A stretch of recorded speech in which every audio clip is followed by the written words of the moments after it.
Tapi ya Allah, 7 Maret nanti tuh setahun. Cuma pengen ada dekat Mina, ya Allah.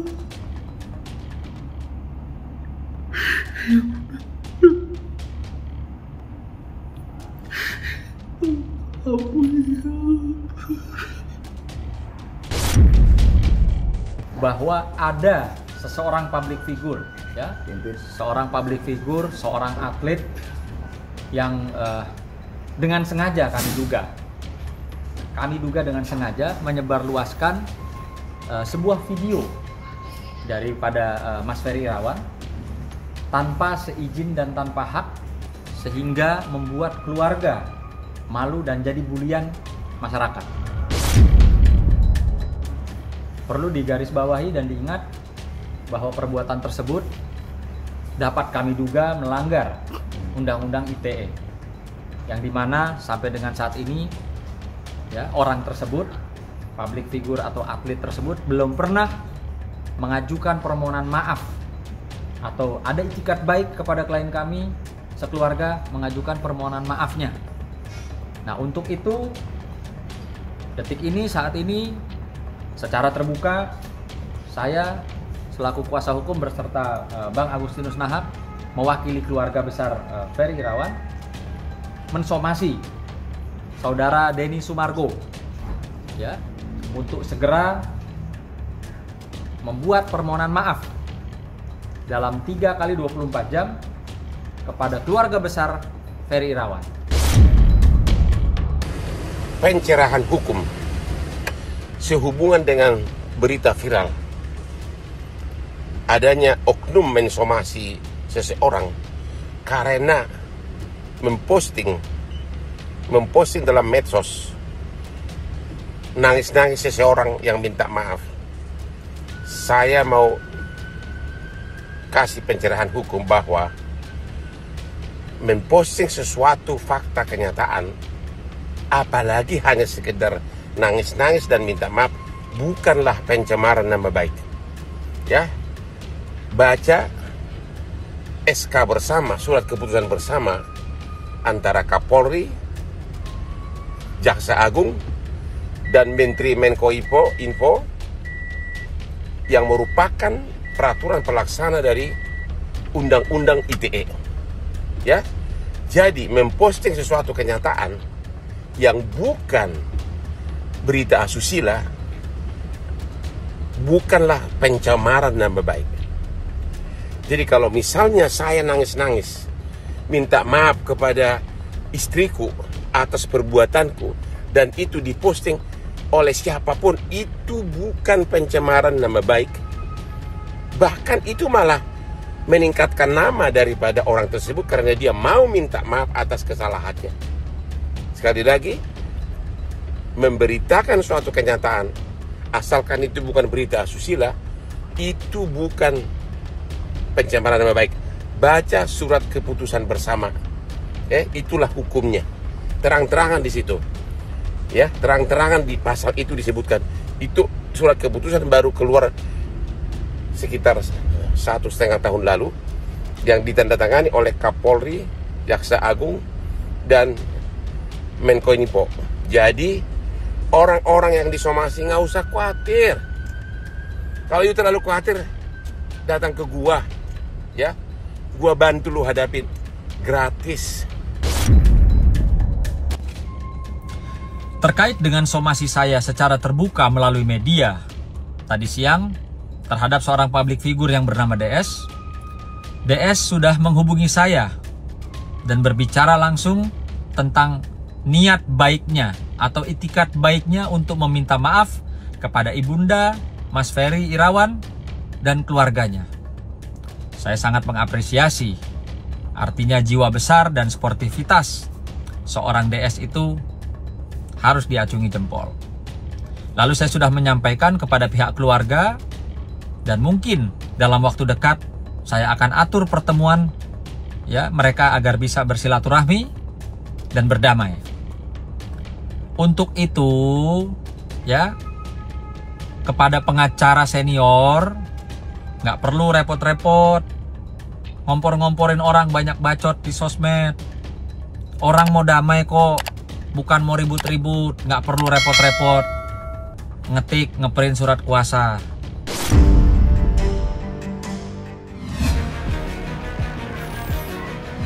Hukum terdakwa oleh karena itu dengan pidana penjara selama 1 tahun 3 bulan.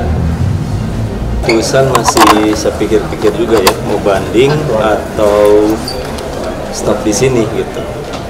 Jadi dikasih waktu sama hakim yang mulia sekitar 7 hari. Kami kuasa hukum sangat kecewa gitu kan. Karena apa? Karena ada beberapa memang fakta yang fakta yang terungkap di persidangan tidak dimasukkan dalam putusan tersebut. Ya, dalam analisa putusan tersebut. Salah satunya tadi terkait bahwa adanya pernikahan yang sah antara Pak Teddy dengan almarhum Lina. Saya dengar kalau tidak salah barusan dianggap hanya sebuah pernikahan siri. Pertama itu, kedua ada yang memang agak menurut saya keliru juga ya gitu kan. Karena dari awal itu lama itu Lina itu namanya Lina, bukan Lina Zubaidah.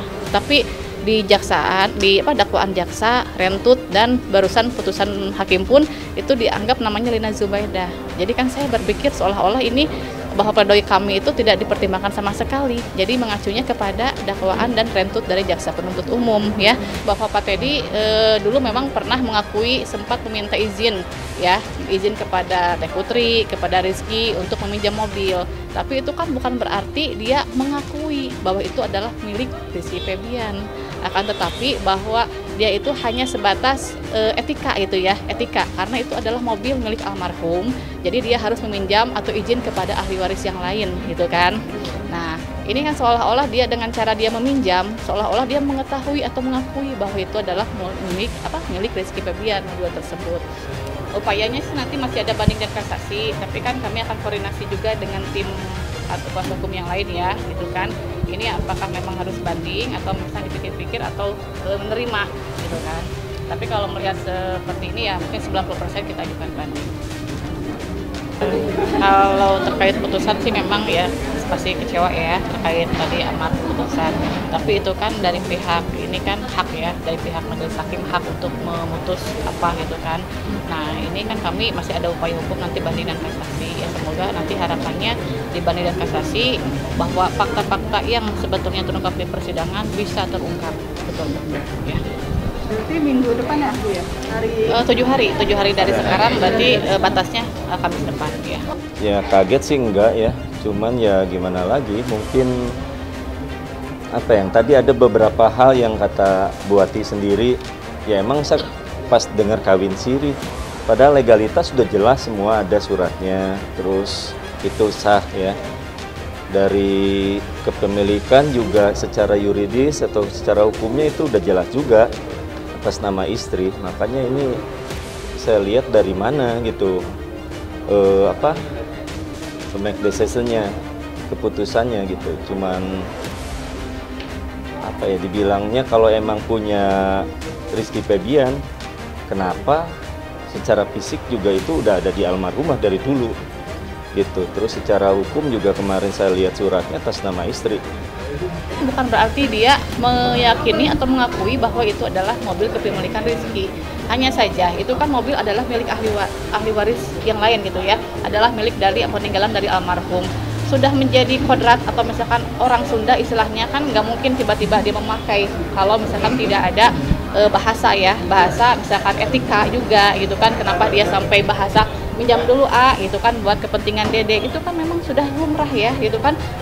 Bukan berarti mengakui bahwa itu milik Rizky, tapi kan karena itu adalah milik almarhum dan mungkin harus diizin dari ahli waris yang lain juga gitu kan. Nah ini kan seolah-olah dia bicara seperti itu bahwa itu diakui bahwa itu adalah milik Rizky ya, padahal faktanya adalah milik almarhum Lina Zubaidah yang notabene adalah istri sah dari Pak Teddy gitu kan.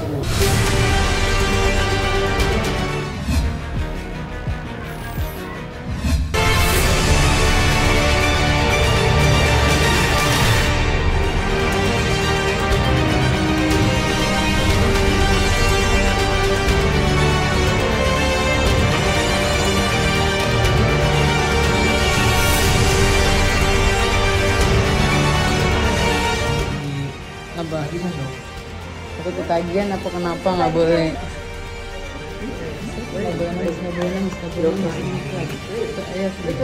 Ibrahim, kami mau begini itu biasa. Jangan ditarik, sayang. Ini. Siap. Bocor. Enggak. Udah jangan ketarik.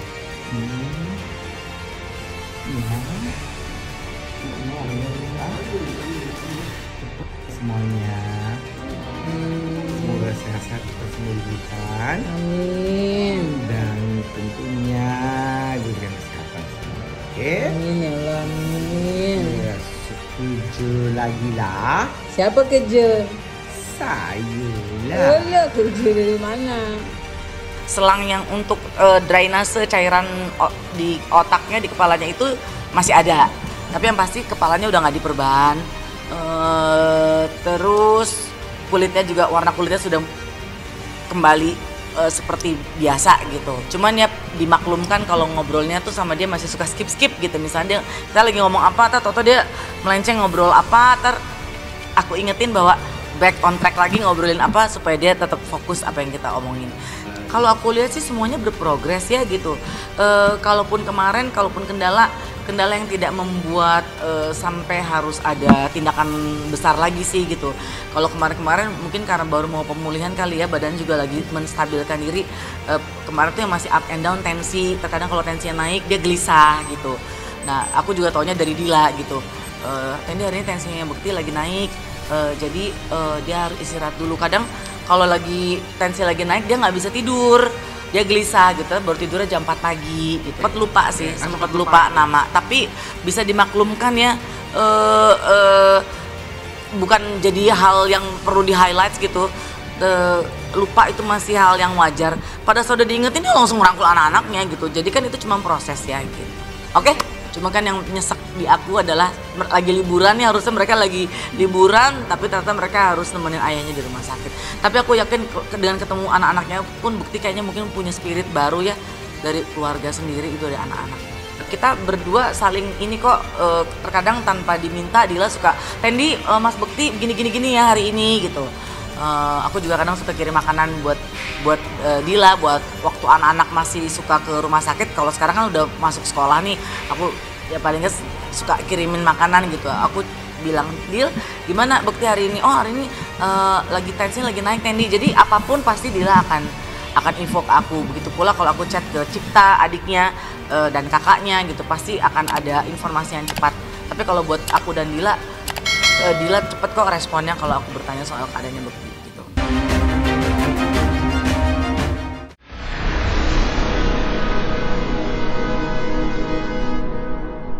Jadi jangan lupa untuk subscribe Cumi Cumi. Ditekan ya tombol lonceng merahnya.